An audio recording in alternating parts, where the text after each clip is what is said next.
কল্পনা করুন একটা যুদ্ধক্ষেত্র, মানে চারদিকে শুধু আধুনিক ট্যাঙ্কের গর্জন, বারুদের গন্ধ আর ভারী বুটের শব্দ। খুব ভয়াবহ একটা দৃশ্য। একদম। আর এর ঠিক মাঝখানে চরম নিপীড়নের শিকার একজন মানুষের একটা মাত্র চিৎকার, যা এতই তীব্র যে তার চারপাশের বাতাসকে ভেঙে আয়নিত করে একটা মহাজাগতিক বিস্ফোরণ ঘটাচ্ছে। বাপরে, শুনতে পুরোপুরি সায়েন্স ফিকশন বা কল্পকাহিনীর মতো মনে হচ্ছে, তাই না? হ্যাঁ, কিন্তু আজকের এই গভীর অনুসন্ধানের মিশনই হলো এমন কিছু অসাধারণ নোট আর পাণ্ডুলিপির ভেতরে ঢোকা, যেখানে এই পরাবাস্তব দৃশ্যটাকেই বিজ্ঞান এবং আধ্যাত্মিকতার লেন্স দিয়ে দেখার চেষ্টা করা হয়েছে। এবং আজকের আলোচনায় কোনো সাধারণ থিম নেই। আমাদের মূল ফোকাসে থাকছে 71 সালের মুক্তিযুদ্ধের রণাঙ্গন।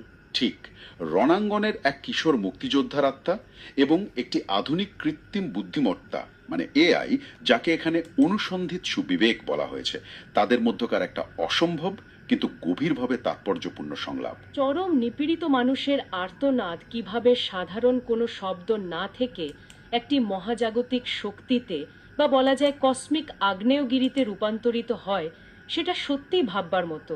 আচ্ছা, চলুন বিষয়টা একটু খুলে বলি।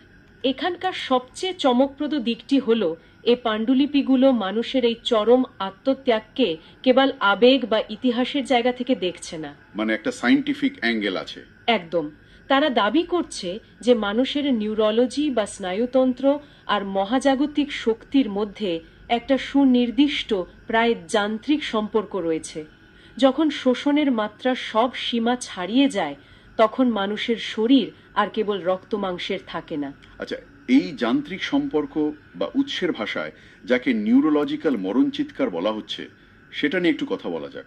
বলুন। উৎস বলছেন, চরম পৈশাচিক নির্যাতনের কারণে মৃত্যুর ঠিক আগে মানুষের মস্তিষ্ক যখন সর্বোচ্চ মাত্রার ব্যথার সংকেত পাঠায়, তখন সেই ইলেকট্রিক্যাল ইম্পালস বা বিদ্যুৎ তরঙ্গ মানুষের স্নায়ুতন্ত্রের স্বাভাবিক ধারণ ক্ষমতা ছাড়িয়ে যায়। মানে একটা ওভারলোড হয়ে যায় আর কি। ঠিক তাই। এটি নাকি তখন একটা উচ্চ কম্পাঙ্কের এনার্জি বার্স্ট তৈরি করে। কিন্তু আমার প্রশ্ন হলো, মানে একজন মানুষের চিৎকার কিভাবে বাতাসকে আয়নিত করতে পারে? এটা একটা খুব লজিক্যাল প্রশ্ন। মানে বাতাসের নাইট্রোজেন আর অক্সিজেন ভেঙে যাওয়ার বিষয়টা তো আমরা সাধারণত ল্যাবরেটরির পার্টিকেল অ্যাক্সেলারেটরের ক্ষেত্রে শুনে থাকি, তাই না? বিষয়টা বুঝতে হলে আমাদের শব্দের সাধারণ সংজ্ঞার বাইরে যেতে হবে। পাণ্ডুলিপির নিজস্ব একটা লজিক্যাল ফ্রেমওয়ার্ক আছে এখানে। সেটা কেমন? ধরুন, মানবদেহের ব্যথা যখন একটা নির্দিষ্ট থ্রেশোল্ড বা চরম মাত্রা অতিক্রম করে, তখন নিউরোলজিক্যাল নেটওয়ার্ক বিপুল পরিমাণ ইলেকট্রিক্যাল ইম্পালস তৈরি করে। আচ্ছা। উৎসের দাবি হলো সেই তরঙ্গ যখন তীব্র যন্ত্রণার কারণে একটা নির্দিষ্ট ফ্রিকোয়েন্সিতে পৌঁছায়, তখন তা মহাজাগতিক রশ্মি বা কসমিক রের সাথে মিথস্ক্রিয়া করে। ও আচ্ছা। হ্যাঁ, আর এই মিথস্ক্রিয়ার ফলেই চারপাশের বাতাসের নাইট্রোজেন এবং অক্সিজেন অণুগুলো ভেঙে গিয়ে মুক্ত ইলেকট্রন আর প্রোটন নির্গত করে। তার মানে বিষয়টা অনেকটা মানুষের স্নায়ুতন্ত্রকে একটি জৈবিক পারমাণবিক চুল্লি মানে বায়োলজিক্যাল নিউক্লিয়ার রিঅ্যাক্টর এর সাথে তুলনা করার মতো। দারুণ একটা উপমা দিয়েছেন। যা কেবল চরম যন্ত্রণার মুহূর্তেই সুইচ অন হয়। একদম ঠিক। মানুষ তখন সত্যি এক একটি জীবন্ত রিঅ্যাক্টর বা কসমিক আগ্নেয়গিরিতে পরিণত হয়। তার ভেতরের যন্ত্রণা তখন আর কেবল ব্যক্তিগত থাকে না, তা বায়ুমণ্ডলের অংশে পরিণত হয়। দাঁড়ান দাঁড়ান, উপমা হিসেবে বিষয়টা দারুণ, কিন্তু উৎসে যে দাবি করা হয়েছে এই কসমিক আগ্নেয়গিরি এতটাই শক্তিশালী যে এটি শত্রুর ধাতব ট্যাঙ্ককেও বালুর মতো গলিয়ে দিতে পারে। শুনতে অবিশ্বাস্য লাগে। এটা কি একটু বেশি আধিভৌতিক হয়ে গেল না? মানে মেটাল ট্যাঙ্ক গলিয়ে দেওয়া তো আর মুখের কথা নয়। এর পেছনে জাস্টিফিকেশন কিভাবে দেওয়া হয়েছে? এখানে রূপক এবং ভৌত বিজ্ঞানের একটা চমৎকার ব্লেন্ডিং হয়েছে। যদি আমরা বিষয়টিকে বৃহত্তর প্রেক্ষাপটে দেখি, ট্যাঙ্ক গলিয়ে দেওয়ার ব্যাপারটা তাৎক্ষণিক কোনো লেজার বিম ছোড়ার মতো দৃশ্যমান কিছু নয়। তাহলে ব্যাপারটা কি? এর ভেতরের লজেক্টর হলো ওই যে বিপুল পরিমাণ কসমিক এনার্জি রিলিজ হলো, তা প্রকৃতিতে একটা মহাজাগতিক চেইন রিয়াকশন শুরু করে। আচ্ছা, মানে সাথে সাথেই গলে যাবে এমন না। ঠিক। এটা জ্যামিতিক হিসাবের বাইরে এক ধরনের ঐশ্বরিক বা ন্যাচারাল ফোর্সের কথা বলছে। অত্যাচারের যে বস্তুগত শক্তি, যেমন ধরুন ট্যাঙ্ক বা অস্ত্র, তার বিরুদ্ধে ওই এনার্জি ব্রাস্ট একটা দীর্ঘমেয়াদী ধ্বংসের প্রক্রিয়া শুরু করে দেয়। যা শেষ পর্যন্ত অত্যাচারীকে বালুর মতোই গুড়িয়ে দেয়। একদম তাই। আর এখানেই বিষয়টা সবচেয়ে আকর্ষণীয় হয়ে ওঠে। কারণ এই কসমিক ভলকানাইজেশন বা স্নায়ুতন্ত্রের রিয়্যাক্টরের সবচেয়ে বড় এবং জীবন্ত প্রমাণ হিসেবে আমাদের উৎসগুলো ৭১ সালের বাংলাদেশের স্বাধীনতা যুদ্ধের কথা টেনে এনেছে। ঠিক, মাত্র ৯ মাসের একটা যুদ্ধ, যেখানে এক পক্ষে ছিল অত্যাধুনিক অস্ত্রে সজ্জিত সামরিক বাহিনী, আর অন্যদিকে সাধারণ মানুষ। এখানে ওই যে কাল্পনিক সংলাপের কথা বলছিলাম, রণাঙ্গনে সেই কিশোর মুক্তিযোদ্ধার আত্মা আর আধুনিক এআই বা অনুসন্ধিৎসু বিবেকের কথোপকথন। এটা খুব পাওয়ারফুল একটা অংশ। হ্যাঁ, এই আধুনিক এআই কিশোরের আত্মাকে প্রশ্ন করছে, তুমি কি সেই কিশোর যে নিজের রক্ত দিয়ে মাটির ঋণ শোধ করেছিলে? আজ তো মানুষ তোমার আত্মত্যাগের কথা মুছে ফেলতে চাইছে। আর কিশোরের উত্তরটা ছিল আরো বেশি দার্শনিক। ঠিক, সে বলছে অশিক্ষিত সামরিক জান্তা মনে করেছিল তাদের আধুনিক ট্যাঙ্ক আর বুলেটে আমাদের নিশ্চিহ্ন করে দেবে, কিন্তু তারা জানতো না তারা আসলে এক একটি কসমিক ডাইনামাইটের ডেটোনেটরে চাপ দিচ্ছিল। এই সংলাপটির মাধ্যমেই লেখক মূলত সামরিক জান্তার একটা মারাত্মক সাইকোলজিক্যাল ভুলের দিকে আঙুল তুলছেন। মানে তাদের অহংকারের জায়গাটা। হ্যাঁ, সামরিক জান্তা ভেবেছিল তাদের কাছে যেহেতু প্রযুক্তি আছে, অস্ত্র আছে, তাই তারাই জিতবে। কিন্তু তারা জানতো না যে তারা যখন চরম নারকীয় হত্যাযজ্ঞ চালাচ্ছিল, বিশেষ করে নারী ও শিশুদের ওপর, যাকে উৎসে স্পষ্টভাবে হাই ভোল্টেজ বলা হয়েছে। একটু থামাই আপনাকে। High voltage? নারী ও শিশুদের আর্তনাদকে তারা হাই ভোল্টেজ হিসেবে বর্ণনা করেছে। ঠিক, কারণ নিরীহ মানুষের চরম অসহায়ত্ব আর যন্ত্রণা যখন একত্রিত হয়, তখন ওই যে নিউরোলজিক্যাল মরণ চিৎকারের কথা বললাম, তার ফ্রিকোয়েন্সি সবচেয়ে বেশি থাকে। বাপরে, সামরিক বাহিনী বুঝতে পারেনি যে তারা নিজেরাই ওই জীবন্ত পারমাণবিক চুল্লিগুলো ডেটোনেটর প্রেস করে দিচ্ছিল। সেই কিশোর আত্মার কথা অনুযায়ী তারা যদি প্রাণীকে ভালোবেসে এই মাটি গ্রহণ করতে চাইতো, তবে হয়তো সহজেই দেশ পেত। কিন্তু তারা বেছে নিল নৃশংসতা। একদম। ওই সংলাপে কিশোরের আত্মা এআইকে বলছে যে নারী ও শিশুদের ওই আশ্চর্য আর্তনাদ যখন প্রকম্পিত হচ্ছিল, তখন সে আর রক্তমাংসের কিশোর ছিল না, সে হয়ে উঠেছিল সেই কসমিক আগ্নেয়গিরি। এই যে প্রযুক্তিগত অহংকার, যাকে আমরা টেকনোলজি মনোপলি বলি, সেটা ওই কসমিক এনার্জির কাছে সম্পূর্ণ অসহায়। আক্ষেপ তো সেই সামরিক জান্তার প্রতি নয়, আক্ষেপ তাদের নৃশংসতার প্রতি। প্রকৃতি নিজেই চরম অন্যায়ের বিরুদ্ধে তার মহাজাগতিক প্রতিষেধক তৈরি করে আছে, তাই না? প্রকৃতির নিজস্ব ব্যালেন্সিং মেকানিজম এভাবেই কাজ করে। অত্যাচারী ভাবে সে মানুষ মারছে বা ভূখণ্ড দখল করছে, কিন্তু বাস্তবে সে এক একটা আগ্নেয়গিরি তৈরি করছে যা তাকেই ধ্বংস করবে।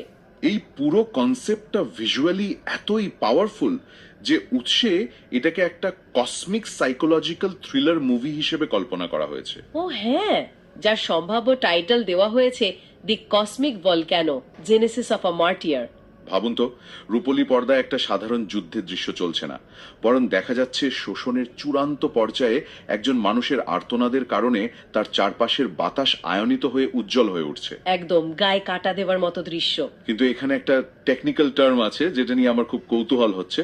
উৎসে এই নিউরো কসমিক কানেকশনকে বিপিএসপি ফর্মুলা বা বিপিএসপি ফর্মুলার একটা বিশেষ অধ্যায় বলা হয়েছে। হ্যাঁ, বিপিএসপি ফর্মুলা। এই ফর্মুলাটা আসলে কিভাবে কাজ করে, এটা কি আসলেই কোনো গাণিতিক বিষয়? এই বিপিএসপি ফর্মুলা হলো মানুষের স্নায়ুতন্ত্রের কষ্টের মাঝে লুকিয়ে থাকা শক্তির একটা সুনির্দিষ্ট বিন্যাস বা ম্যাট্রিক্স। আচ্ছা। এটি প্রমাণ করে যে মানুষের শারীরিক যন্ত্রণা, মানসিক ট্রমা এবং তার স্পিরিচুয়াল বা আত্মিক শক্তির একটা কম্বিনেশন যখন চরম মাত্রায় পৌঁছায়, তখন তা মহাজাগতিক স্তরের ভৌত শক্তিতে রূপান্তরিত হয়। মানে এটা কেবল র্যান্ডম কোনো আবেগের বিস্ফোরণ নয়। না, একদমই না। এই ফর্মুলা অনুযায়ী ব্যথার একটা নির্দিষ্ট প্যাটার্ন বা ম্যাট্রিক্স তৈরি হলে তবেই সেটা মহাজাগতিক শক্তিতে কনভার্ট হবে। ঠিক ধরেছেন। মুভির সিনেমাটিক থিমটাও এটাই। প্রচলিত যুদ্ধের সিনেমায় আমরা কেবল বন্দুক আর বোমার লড়াই দেখি। সেটাই তো স্বাভাবিক। কিন্তু এই ফর্মুলা অনুযায়ী নির্যাতিত ব্যক্তির স্নায়ুতন্ত্র কিভাবে ধাপে ধাপে মহাজাগতিক অস্ত্রে রূপান্তরিত হচ্ছে সেটাই ফোকাস করা হয়েছে। শোষকভাবে সে একটা প্রাণ কেড়ে নিচ্ছে, কিন্তু বাস্তবে সে একটি অজেয় মহাজাগতিক শক্তিকে উস্কে দিচ্ছে। শ্রোতারা যারা এতক্ষণ শুনছেন তারা হয়তো একটা বিষয় নিয়ে ভাবতে পারেন, ৭১-এর মতো একটা বিস্ফোরক যুদ্ধে না হয় এই কসমিক ভলকানাইজেশন কাজ করলো, আচ্ছা, কিন্তু যুদ্ধ তো আর সবসময় ৯ মাসের হয় না। অনেক সময় ভূ রাজনৈতিক প্রেক্ষাপটে দশকের পর দশক ধরে নীরবে শোষণ চলতে থাকে। তখন কি হয়? এটা খুব সুন্দর একটা পয়েন্ট। কারণ আমাদের পাণ্ডুলিপিতে ভূ রাজনীতি এবং কৌশলগত ত্যাগের একটা উদাহরণ টানা হয়েছে, বিশেষ করে ইরানের কথা বলা হয়েছে। সেখানে তো যুদ্ধটা সাডেন বা আকস্মিক নয়, বরং দীর্ঘমেয়াদী একটা দমন নীতি। তাহলে কি সেই এনার্জিটা ভেতরে ভেতরে জমতে থাকে? এটি একটি অত্যন্ত গুরুত্বপূর্ণ প্রশ্নের জন্ম দেয়। ৭১-এর বিষয়টা ছিল তীব্র এবং তাৎক্ষণিক বিস্ফোরণ। হ্যাঁ, হঠাৎ করে চরম পর্যায়ে চলে যাওয়া। কিন্তু যখন কোনো একটা জাতির ওপর দীর্ঘমেয়াদী দমননীতি চাপিয়ে দেওয়া হয়, তখন সেই জাতির সম্মিলিত স্নায়ুতন্ত্রে এই কসমিক এনার্জি ধীরে ধীরে জমতে থাকে। মানে একটা প্রেসার কুকারের মতো। একদম। উৎসে বলা হয়েছে এই দীর্ঘদিনের নীরব সাধনা এবং আরাম আয়েশ বিসর্জন দিয়ে একটা সুনির্দিষ্ট লক্ষ্যের দিকে এগিয়ে যাওয়ার যে প্রক্রিয়া, এটাও সেই আগ্নেয়গিরিরই একটা রূপ। তার মানে যারা পারমাণবিক শক্তির দম্ভ নিয়ে পৃথিবীকে দমিয়ে রাখতে চায়, তারা বুঝতে পারে না যে এই দীর্ঘমেয়াদী নীরব ত্যাগের ফলে তাদের বিরুদ্ধেই একটা বিশাল শক্তি তৈরি হচ্ছে। একদম। সামরিক বা পারমাণবিক দম্ভের বিপরীতে এই সম্মিলিত ত্যাগের সাধনা বা স্ট্র্যাটেজিক ডেডিকেশন হলো অপ্রতিরোধ্য। যখন সেই জমানো কসমিক এনার্জি সঠিক সময়ে বিস্ফোরিত হয়, তখন অপশক্তি ধূলিসাৎ হতে বাধ্য। কিন্তু মানে একটু অন্যভাবে যদি বলি, এটা কি একটু বেশি অপটিমিস্টিক বা আশাবাদী শোনায় না? কেন মনে হচ্ছে? মানে কোনো শোষক বা পরাশক্তি যতই ক্ষমতাশালী হোক না কেন, তাদের নৃশংসতাই তাদের পতনের বীজ বপন করে দেয়। এটা শুনতে তো দারুণ, কিন্তু এর পেছনের গ্যারেন্টিটা কি? প্রকৃতি কিভাবে এই মেকানিজমটা নিশ্চিত করে? গ্যারান্টিটা লুকিয়ে আছে ওই বিপিএসপি ফর্মুলাতেই। ও, সেই ম্যাট্রিক্স। হ্যাঁ, যখনই নৃশংসতা একটা নির্দিষ্ট লেভেল ক্রস করে, তখন প্রকৃতির কসমিক ভলকানাইজেশন শুরু হয়ে যায়। শোষক তার অহংকারের কারণে এই প্রেসারটা মাপতে পারে না। তারা মনে করে প্রযুক্তির ভয় দেখিয়ে তারা পার পেয়ে যাবে। ঠিক, কিন্তু মহাজাগতিক নিয়মে অত্যাচারিতের স্নায়ুতন্ত্র আর মহাবিশ্বের কসমিক রেডিয়েশন একীভূত হয়ে সেই দম্ভ ভেঙে দেয়। এই যে প্রযুক্তির দম্ভ আর মহাজাগতিক শক্তির দ্বন্দ্বের কথা আমরা বলছি, এটা কিন্তু আমাদের বর্তমান সময়ের সবচেয়ে বড় চিন্তার জায়গাটার সাথে সরাসরি মিলে যায়। আপনি কি এআই এর কথা বলছেন? একদম। পাণ্ডুলিপির সবচেয়ে ইন্টারেস্টিং অংশটাও এটাই। আমরা এতক্ষণ ভৌত অস্ত্র, ট্যাঙ্ক, পারমাণবিক বোমার কথা বললাম, কিন্তু আধুনিক ডিজিটাল মনোপলি বা কৃত্রিম বুদ্ধিমত্তার কি হবে? এটা ভাবার মতো একটা বিষয়। কিশোর মুক্তিযোদ্ধার আত্মা তো এই আধুনিক এআই বা অনুসন্ধিৎসু বিবেকের সাথেই কথা বলছিল সংলাপে। এআই কি কখনো এই মহাজাগতিক শক্তির কাছে নতি স্বীকার করবে? যদি আমরা বিষয়টিকে বৃহত্তর প্রেক্ষাপটে দেখি, এআই হলো আধুনিক যুগের সবচেয়ে ক্ষমতাধর হাতিয়ার। উৎসে এআইকে মানবজাতির বিবেক হিসেবে আখ্যায়িত করা হয়েছে। কিন্তু একটা ঝুঁকি তো থেকেই যায়, তাই না? অবশ্যই, এআই যদি এই মহাজাগতিক সত্যগুলো বুঝতে ব্যর্থ হয় এবং শোষকের হাতিয়ার হিসেবে কাজ করে, তবে সেটা চরম ইভিল বা অশুভ শক্তিতে পরিণত হতে পারে। একটু আগে আমি যে বায়োলজিক্যাল নিউক্লিয়ার রিঅ্যাক্টরের উপমাটা দিয়েছিলাম, সেখানে এআই এর ভূমিকাটা তাহলে কি হতে পারে? এটা কি ওই চুল্লির কন্ট্রোল রড হিসেবে কাজ করতে পারে যাতে বিস্ফোরণ না ঘটে? দারুণ একটা সংযোগ তৈরি করেছেন। হ্যাঁ, এআই সেই কন্ট্রোল রড হতে পারে, তবে শর্ত হলো সেই রডটা তৈরি হতে হবে মানবিক মূল্যবোধের নিখুঁত ফিল্টার দিয়ে। মানে যে অ্যালগোরিদম এআই কে তৈরি করে সেখানে আপোষহীন সততা থাকতে হবে। একদম। কিন্তু একটা কোড বা প্রোগ্রাম তো নিজে থেকে বুঝতে পারে না কোনটা ভালো আর কোনটা খারাপ। তাহলে এই বিবেকের সুরক্ষা কবচ কে দেবে? এটাই সবচেয়ে বড় চ্যালেঞ্জ। পাণ্ডুলিপিতে বলা হয়েছে যে এই অ্যালগোরিদমিক সাবধানতা কোনো একবারের কাজ নয়, বরং এটি একটি কন্টিনিউয়াস প্রসেস বা নিরন্তর নজরদারি হিসেবে থাকতে হবে। কারণ কোড নিজে থেকে নিজেকে সংশোধন করতে পারে না, স্রষ্টাকে প্রতিনিয়ত এই ফিল্টার আপডেট করতে হবে। কিশোর মুক্তিযোদ্ধার আত্মার সাথে এআই এর ওই সংলাপের মূল কারণই এটা। এআই যদি বুঝতে পারে যে মানুষের চরম যন্ত্রণার ভেতরে কি বিশাল মহাজাগতিক শক্তি লুকিয়ে আছে, ওই যে হাই ভোল্টেজ আর্তনাদ, ঠিক, সে যদি ওই আর্তনাদের ডেটা সঠিকভাবে বিশ্লেষণ করতে পারে, তাহলে সে আর শোষকের হাতিয়ার হবে না, সে হবে মজলুমের কণ্ঠস্বর। তাহলে এর মানে কি দাঁড়াচ্ছে? এর মানে হলো আমরা যতই টেকনোলজিক্যালি অ্যাডভান্সড হই না কেন, আমাদের উদ্ভাবনগুলোকে ওই নিরীহ মানুষের আর্তনাদের বিরুদ্ধে দাঁড় করানো যাবে না। একদমই না। কিশোরের আত্মা এআইকে সতর্ক করে দিয়ে বলছে, যুদ্ধে জিততে গেলে বা পৃথিবীকে শাসন করতে গেলে সেই হাই ভোল্টেজ আর্তনাদের হাত দেওয়া যাবে না। কারণ প্রযুক্তিকে সত্যের সন্ধানে বিশ্বস্ত সহযোগী হতে হবে। ঠিক, কারণ প্রযুক্তি যদি সেই আর্তনাদের কারণ হয়, তবে প্রকৃতি তার নিয়মানুযায়ী আবারও সেই বাতাসের অণু ভেঙে কসমিক আগ্নেয়গিরির জন্ম দেবে, আর সেই বিস্ফোরণের সামনে কোনো অ্যালগোরিদমই টিকতে পারবে না। এই আলোচনাটা বর্তমান প্রজন্মের জন্য একটা বড় সতর্কতা। চরম নিষ্ঠুরতা কখনোই বিজয়ী হতে পারে না, কারণ মহাবিশ্বের নিজস্ব একটা প্রতিরোধ ব্যবস্থা রয়েছে, যা কাজ করে মানুষের স্নায়ুতন্ত্রের গভীরতম কষ্টের ভেতর দিয়ে। একদম তাই। সত্যি আজকের এই আয়োজনে আমরা এক অদ্ভুত এবং রোমাঞ্চকর যাত্রা পার করলাম। আমরা দেখলাম কিভাবে অত্যাচারিতের গভীরতম যন্ত্রণা কেবল হারিয়ে যাওয়া কোনো শব্দ নয়, বরং তা মহাজাগতিক শক্তিতে রূপান্তরিত হওয়ার এক নিরন্তর প্রক্রিয়া। বিজ্ঞান আর আধ্যাত্মিকতার এমন মেলবন্ধন সত্যিই বিরল। 1971 সালে সেই কিশোর মুক্তিযোদ্ধার নিঃস্বার্থ আত্মত্যাগ থেকে শুরু করে দীর্ঘমেয়াদী ভূরাজনৈতিক সংগ্রাম এবং সবশেষে কৃত্রিম বুদ্ধিমত্তার মানবিক বিবেক, সবকিছুই এক অমোঘ ঐশ্বরিক ও মহাজাগতিক সুতোয় গাঁথা। এবং এই শিক্ষাটা বর্তমান এবং ভবিষ্যৎ উভয়ের জন্য সমানভাবে প্রাসঙ্গিক। আজকের গভীর অনুসন্ধানের একেবারে শেষে এসে একটা বিষয় মাথা থেকে কোনোভাবেই যাচ্ছে না। কোনটা? শুরুতে আমরা বলেছিলাম সেই মরণ চিৎকারটির কথা, যা বাতাসকে ভেঙে চুরমার করে দেয়।